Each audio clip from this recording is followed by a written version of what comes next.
عاملين ايه؟ يا رب تكونوا بخير. يلا بينا النهارده نعمل اكله دايما بناكلها بره، بس النهارده بقى هنعملها احنا في البيت بنفس طريقه المطاعم بالظبط، وشكلها تحفه وجنان زي ما انتم شايفين كده. وعملنا كمان جنبيها رز بقى بالجمبري، وجمبري زي ما انتم شايفين مقلي وشويه طحينه كده. ويلا بينا نبتدي باول حاجه، هنعمل الرز بالجمبري.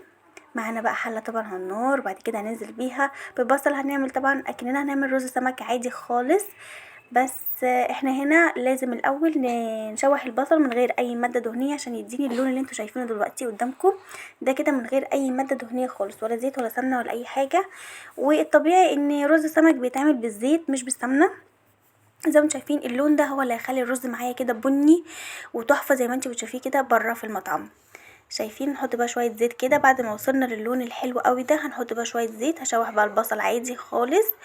بعد ما يتشوح كده شويه حلوين، هروح عامله ايه، هروح نازله عليه بالجمبري. زي ما انتوا شايفين اهو، ننزل عليه بالجمبري. انا اولا الجمبري ده مش جايباه كبير، يعني هتعملي جمبري للشوربه جمبري للرز، ما تكلفيش نفسك وتجيبي الجمبري الكبير، كده كده مش هيبان قوي في قلب الرز. الكبير هاتيه بقى لو هتقليه او هتشويه، يعني لازم يبقى كبير كده وشكله لطيف يعني عشان يبان معاكي، لان هو طبعا الجمبري بعته بيبقى كاشش، بيكش يعني بعد ما يشم النار. زي ما انتوا شايفين كده قلبته كده تقلبتين حلوين قوي كده في الزيت مع البصل. بعد كده هعمل ايه بعد التقلبتين بقى الحلوين قوي دول؟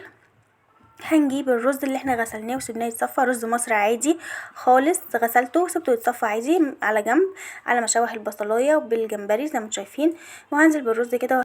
بعد ما انزل بالرز اديله تقلبتين كده حلوين قوي، واروح نازله على الرز بالميه المغليه، ميه من الكاتل المغليه جنب.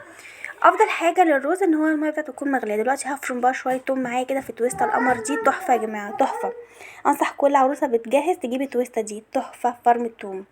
زي ما انتم شايفين كده فرمت التوم قمر قوي.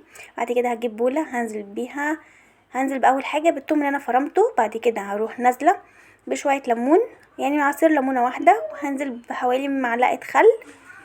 وبعد كده هنزل بربع معلقه كمون، مش هكتر كمون فيه، واقلب كل التوابل دي. وبعد كده اروح جايبه الجمبري بقى اللي انا غسلاه ونضفاه كويس قوي، واروح مقلباه في الثوم زي ما انتم شايفين. والخلطه الحلوه دي، ده جمبري كبير مش صغير، واسيبه بقى على جنب طبعا متغطي عشان يشرب من تتبيله كويس قوي. التتبيله تقعد ربع ساعه بس مش اكتر من كده. هجيب بقى معايا هنا دقيق، هروح احط على دقيق شويه ملح وشويه كركم وكاري وسنه بسيطه قوي كده من الملح عشان يكون متملح كويس، واحط عليه كمان نشا.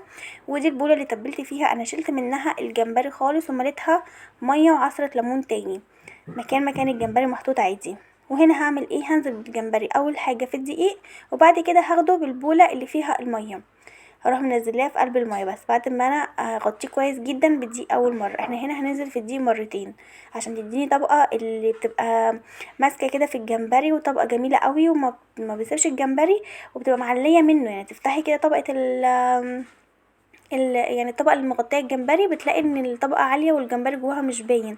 هما بيعملوا نفس الحركه اللي انا بعملها دلوقتي دي قدامكم، ان انا اروح حاطه الجمبري في الدقيق، وبعد كده انزل بالجمبري في البوله بتاعه الميه، واروح شايلاه من الميه واروح حاطاه في الدقيق تاني. وطبعا تكوني حاطه في الدقيق شويه نشا كده عشان نخلي الجمبري معاكي يعني في سنه قرمشه كده شويه. زي ما انتوا شايفين كده ننزل بيه كده بالدقيق تاني، وبعد كده اخده على الطاسه على طول. يعني انا هنزل مرتين في الدقيق عشان تديه نفس الطبقة اللي بشوفها جاي بيها الجمبري من المحلات برا. هو ما بيمشي نفس الطريقة دي بالظبط، ان هو بيعمل نفس اللي انا بعمله ده بالظبط دلوقتي زي ما انتوا شايفين كده قدامكم.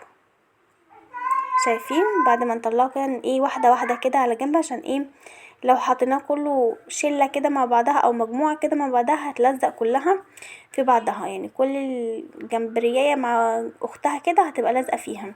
لا احنا ايه بواحدة واحدة كده نفردهم على جنب بعد ما تخرج من بولة المية. زي ما انتم شايفين هنا طاسة زيت سخن بقى، وننزل بالجمبري برضو واحدة واحدة.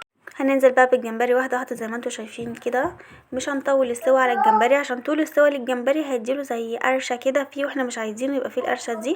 زي ما انتوا شايفين اللون يحمر كده على طول، كان معتاد زي ما بنجيبه من بره بقى لونه حلو قوي كده اللون ده، ونطلعه على طول. زي ما انتوا شايفين كده عملنا بقى الرز بالجمبري، والجمبري التحفه القمر قوي دوت، شكله شكل اللي بيجي من المطعم بالظبط. اتمنى تجربوا الطريقه، واتمنى تكون الطريقه سهله وبسيطه عليكم، وما تنسونيش في اللايك. وسلام.